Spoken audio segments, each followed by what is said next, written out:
আমার চ্যানেলে আমি দশম শ্রেণীর ছাত্রছাত্রীদের আন্তরিক স্বাগত জানাই।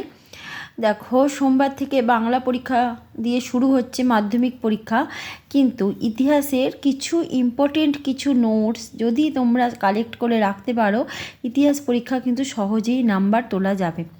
সেখানে দেখো কলেজগুলোর নাম, সাল, আর যেটা উদ্যোক্তা মানে যারা কলেজ স্থাপনা করেছিলেন এবং সেই স্থান আর বর্তমান নাম, এটা দিয়ে যদি একটা লিস্টটি বানাও, যেমন হচ্ছে Saint Xavier's 1835, Jesuit missionary Kolkata.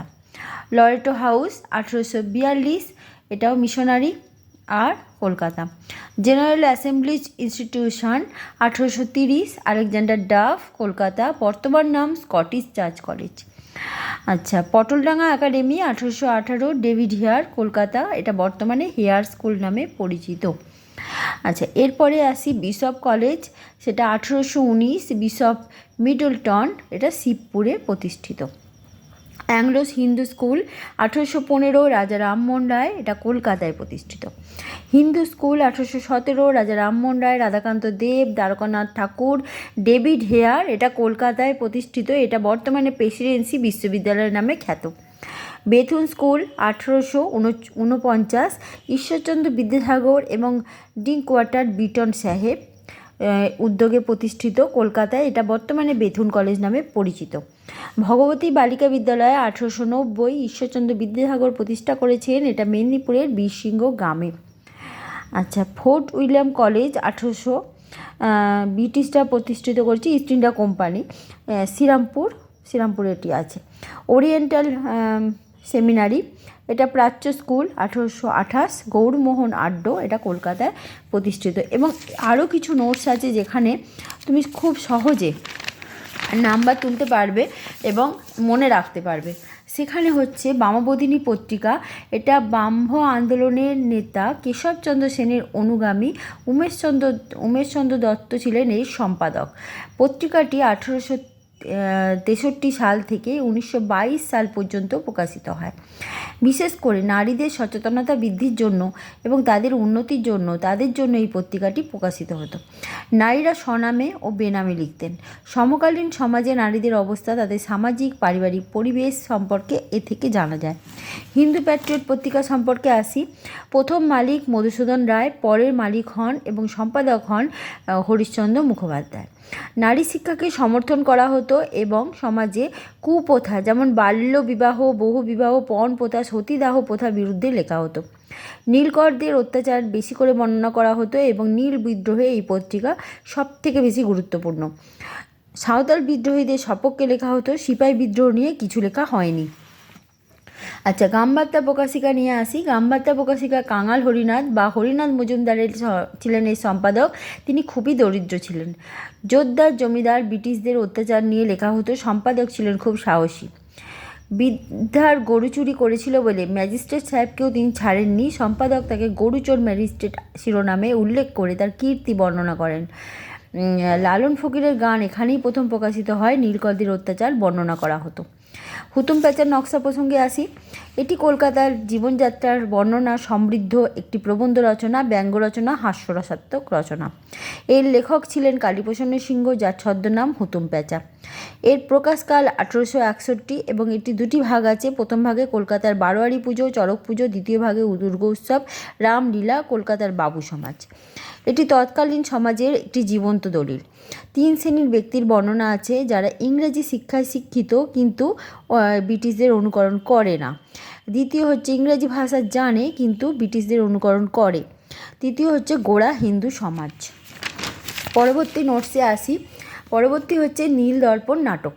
লেখক দীনবন্ধু মিত্র, প্রকাশকাল 1860। এটি ইংরাজির অনুবাদ। রেভারেন্ড লং সাহেব, ব্রিটিশরা তাকে কারাদণ্ড দেন। 1000 টাকা জরিমানা দিয়ে কালীপ্রসন্ন সিংহ ছাড়িয়ে নিয়ে আসেন। নীলকরদের অত্যাচার ও চাষিদের দুরবস্থা বর্ণনা করা হয়েছে। নাটকটি অভিনীত হলে ভারতীয়দের মনে দেশপ্রেমের ভাব জাগে এবং ব্রিটিশদের মনে জাগে ভয় এবং রাগ। অনেকেই মনে করেন নাটকটি ইংরাজিতে অনুবাদ করেন মাইকেল মধুসূদন রায়। আচ্ছা, নীল দর্পণ নাটকের পরই নীল কমিশন গঠিত হয়। চাষিদের দুরবস্থা কিছুটা কমে।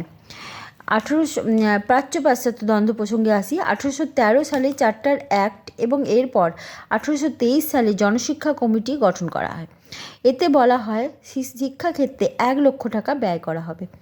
এই ব্যয় প্রাচ্য নাকি পাশ্চাত্য, কোন শিক্ষায় ব্যয় করা হবে তাই নিয়ে শুরু হয় বিবাদ। প্রাচ্যবাদী যারা হলেন তারা হলেন কোলব্রুক, উইলসন, এবং পাশ্চাত্যবাদী Macaulay, Thomas Babington Macaulay, Alexander Duff প্রমুখ। আচ্ছা, মেকলে মিনিট, উডের ডেসপাচ এবং স্কুল ও কলেজের নাম এখানে অ্যাড করতে হবে। আচ্ছা, ঈশ্বরচন্দ্র বিদ্যাসাগর ও নারী শিক্ষা প্রসঙ্গে আসি। বেথুন স্কুল এশিয়ার প্রথম বালিকা বিদ্যালয়, তিনি এটি প্রতিষ্ঠা করেন। মেদিনীপুর, হুগলি, বর্ধমান, নদিয়াতে মোট 35টি বালিকা বিদ্যালয় স্থাপন করেন। নিজের টাকায় ওই বিদ্যালয়গুলিকে চালাতেন। মেদিনীপুরের ভগবতী বালিকা বিদ্যালয় প্রতিষ্ঠা করেন। পরবর্তীকালে আরও অনেক স্কুল প্রতিষ্ঠা করেন। তারই চেষ্টায় সরকার নারী শিক্ষা প্রসারের জন্য অনুদানের কথা বলেন। শিক্ষা বিস্তারে রাজা রামমোহন রায় এবং রাধাকান্ত দেব প্রসঙ্গে আসি। রাজা রামমোহন রায় 1815 সালে কলকাতার অ্যাংলো হিন্দু স্কুল প্রতিষ্ঠা করেন। দ্বিতীয় পয়েন্ট হচ্ছে ইংরেজি শিক্ষার প্রসারের উদ্যোগ তিনি নেন এবং সেই জন্যই তিনি লর্ড আমহার্স্টকে পত্র লেখেন, সংস্কৃত কলেজ প্রতিষ্ঠার বিরোধিতা করেন। তিনিই প্রথম বাঙালি যিনি কাজ করেন। তিনি মনে করতেন পাশ্চাত্য শিক্ষায় শিক্ষিত না হলে ভারতীয়দের মন থেকে সামাজিক ও ধর্মীয় কুসংস্কার দূর হবে না। আচ্ছা, 4 নম্বর পয়েন্ট, বেদান্ত কলেজ প্রতিষ্ঠা করেন 1826 সালে।